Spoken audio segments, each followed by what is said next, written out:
Lucas Moura versus Corinthians, enorme freguesia desde a volta dele ao tricolor. São Paulo e Porto acertaram a venda do William Gomes. Com isso, o Wendel, que tem um pré-contrato assinado com São Paulo, deve antecipar a sua vinda para o tricolor paulista. Eu vou explicar toda essa manobra, todo esse bastidor aí dessa negociação entre Porto e Sou Paulo.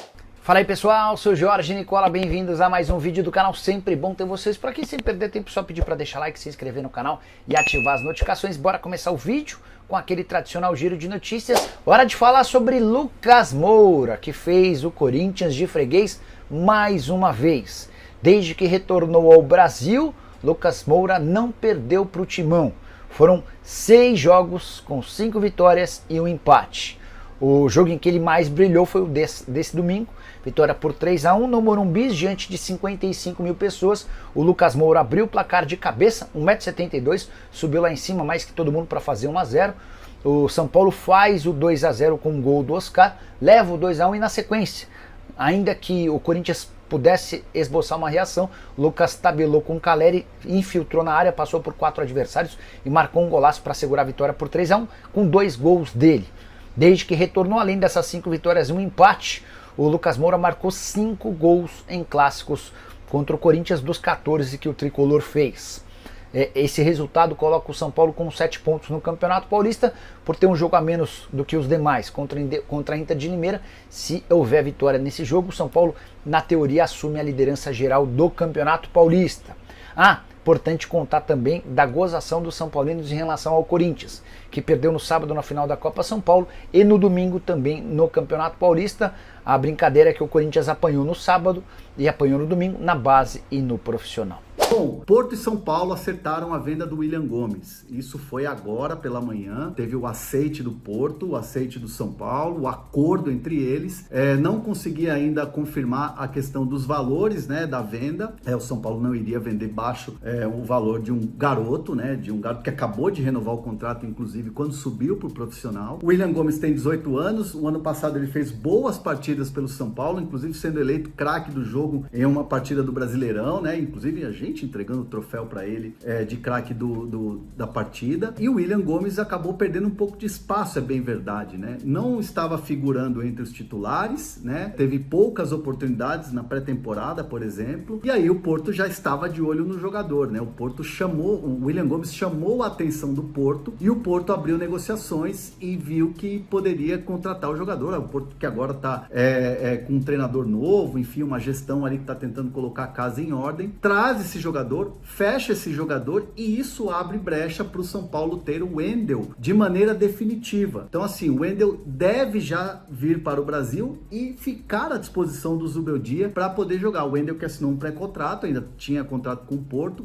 pagou o que devia a ele, tinha uma dívida com o Wendel, tá treinando lá em Portugal, mas agora a situação deve ficar diferente e já deve retornar para o Brasil o Wendel para se apresentar ao São Paulo. Então é um negócio que muita gente vai cornetar, né? Falar, vendeu um jovem jogador. São Paulo que já está com outros jovens que já estão subindo desse time campeão da Copinha, né? São Paulo faz um negócio, ganha uma grana, consegue a antecipação, muito provavelmente vai conseguir a antecipação da vinda do Wendel, e é uma situação que pro torcedor fica aquela dúvida, né? Eu quero saber de vocês. Bom negócio? Venderiam o William Gomes? Deixa os comentários aqui. Olha só, o Oscar ele falou que é melhor ganhar clássico, é ótimo, e principalmente do Corinthians. Essa foi a primeira fala dele que eu quero colocar aqui.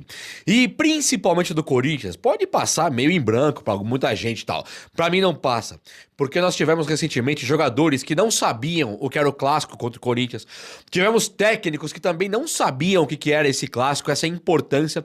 E aí nós ficamos sempre ouvindo sarrinho por aí, gente tirando sarro, falando que o São Paulo era freguês e coisa e tal.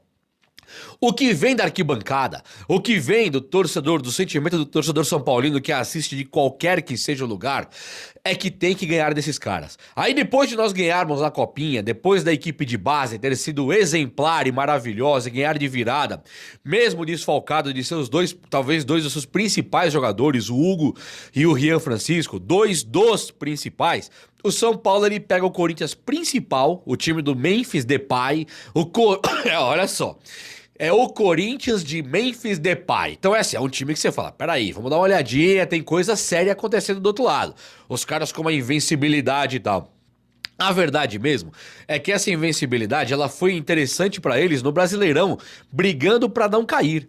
Mas, na mídia, no dia a dia que nós passamos, era mais ou menos assim, ó. O Corinthians que brigou pra não cair é um time excelente, maravilhoso e coisa e tal. E o São Paulo que acabou em sexto, ele é um time muito pior do que o do Corinthians. Aí chega o Oscar, né? Chegou o Oscar pra jogar junto com o Lucas e nós colocamos o Corinthians no bolso. E o Oscar ele fala que é gostoso ganhar do Corinthians, eu achei interessantíssima a fala dele. E ele fala também de um time muito ofensivo. Pra quem ficou na dúvida se o time vai ser contra-ataque, se vai ser um time de contragolpe, um time que vai ficar fechadinho ali na zaga pra depois tentar dar um contra-ataque, quando o técnico do São Paulo ele coloca Luciano, Oscar, Caleri e o Lucas, ele já demonstra que esse time aí, ele não é um time de contra-ataque. Olha que coisa interessante. Contra-ataque é você, assim, pelo menos, né, meio vulgarmente falando, o contra-ataque é você puxar o contra-ataque com velocidade. São jogadores que correm, em tese, o Ferreirinha e o Eric, o William Gomes, você vai dar contra-ataque. Tem que pegar a zaga do adversário desprevenida e nós vamos contra-atacar os caras. Velocidade. O Oscar, ele não é um cara veloz. O Luciano não é um cara veloz. O Caleri não é um cara veloz. O Lucas Moura é, né? Não sei se apostar corrida com Cuiabano, sabe, com laterais, com o Igor Vinícius, se ele ganha na corrida. Acho até que não, mas ele quando pega a bola, ele é muito, muito, muito rápido. É o único do ataque do São Paulo. Aí o Oscar fala, é um time com característica muito ofensiva. O São Paulo marcou o Corinthians a saída de jogo e ele conseguiu nessas marcações, na saída de bola, ele conseguiu apertar bastante lá. Ele fez um aperto na zaga do Corinthians e o Corinthians forçou o erro, o Corinthians perdeu a bola e nós conseguimos fazer 2 gols assim. Então é interessantíssimo pensar que o Oscar, o Luciano, o Lucas e o Caleri vão marcar pressão ali na frente. Aí você consegue fazer um time ofensivo sem ser um time reativo, sem ser um time de contra-ataque. Fica legal de pensar sim. E o Oscar ele falou uma coisa que é muito interessante também que eu achei, que é a questão do Pablo Maia e do Alisson. Ele fala que os caras estão melhorando, vão crescer mais ainda. O Oscar chegou agora, ele nem viu o Pablo Maia e o Alisson machucados, né? Quando o Pablo Maia voltou no finalzinho do ano passado, poderia ter jogado um jogo, não jogou por opção do técnico, pra preservar, pra poupar, foi certinho, mas o Pablo Maia estava pronto. O Alisson, a mesma coisa, esse chegou a jogar ano passado, no finalzinho do ano. Então, se pensar que o Pablo Maia e o Alisson tiveram contusões seríssimas quando eram os melhores volantes do Brasil, e o Oscar nem viu isso, é porque lá dentro está se falando muito sobre a melhora, a volta de Pablo Maia e de Alisson. Obrigado por acompanhar mais um giro de notícias do São Paulo Futebol Clube. Não se esqueça de deixar o like, se inscrever no canal e ativar o sininho para receber todas as notificações. Isso ajuda muito o nosso trabalho e garante que você fique sempre atualizado sobre o nosso tricolor. Comente o que você achou, compartilhe com outros torcedores e até o próximo vídeo. Forte abraço!